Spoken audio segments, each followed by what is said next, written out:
ඉස්සලා අපි දාගමු ටෙක්ස්ට් එකක් මම හෙලකොළ වලින් ටයිප් කරගත්ත දීප්තිකල් legacy font වල ගිහිල්ලා අපි copy කරගත්තා. ඊට පස්සේ command W එබ්බම තමයි ඒක මේ Google Chrome වල ගැලිලා යන්නේ shortcut එක. ඊට පස්සේ ඔයා මෙතනට ඇවිල්ලා අපි ටෙක්ස්ට් එක දෙනවා paste කරනවා දීප්තිය කියලා. මම මෙතන use කරලා තියෙන font එක තමයි somi kokila කියන එක. ඒක දාගත්තා. ඊට පස්සේ මේක අපි center කරගන්නවා. ටිකක් lock කරගමු. මේ එකම එක වෙන්න ඕනේ fill එක 100 තියා ගන්න ඕනේ. ඊට පස්සේ යන්න ඕනේ අපි effects වලට. මේක තනිකර drop shadow වලින් තමයි game එක යන්නේ. drop shadow search කරලා drop shadow එක ඇදලා දා ගන්නවා. මෙතන opacity 50 තියෙන්න ඕනේ. direction 135 අවුලන්නේ නැහැ. distance එක බිඳුව තියන්න ඕනේ. ඊට පස්සේ මේක softness එක අපි 10 දෙන්න ඕනේ.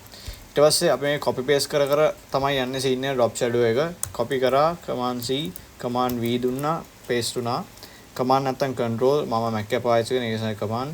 ඔයා Windows එක පාවිච්චි කරනවා ඒක control වෙන්නේ. මෙතන අපි දෙනවා උඩට වැටෙන මේ paste එකට තමයි අපි දෙන්න ඕනේ. උඩට තමයි යන්න ඕනේ 50 දෙනවා. ඊට පස්සේ ආයේ copy කරා paste කරා මේ උඩට ආපු එකට දෙනවා 100.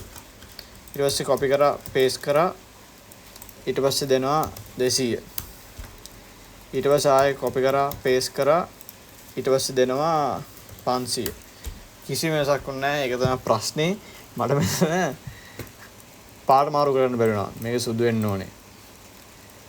මෙතන drop shadow එකේ කලය සුදු වෙන්න ඕනේ. ඒක තමයි කිසි වෙනසක් වුනේ නැත්තේ. මේක අපි ටිකක් ගා සුදු කරගමු.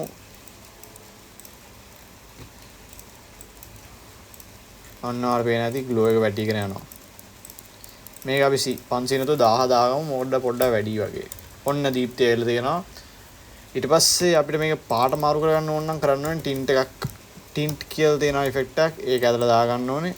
ඊට පස්සේ ඒක වැටෙන්න ඕනේ drop shadow වල ඔක්කොම උඩින්. ඊට පස්සේ මේ map white 2 කියන එකේ පාටක් වවා මාරු කරගත්තම ඒ පාට වැටෙනවා මේ glow එක විදියට. මෙහෙම තමයි glow effect එක add කරගන්න Premiere Pro වල. ඔයා මොකද ඉගෙන ගත්තා නම් මට subscribe කරලා support එකක් දෙන්න. ජය වේවා.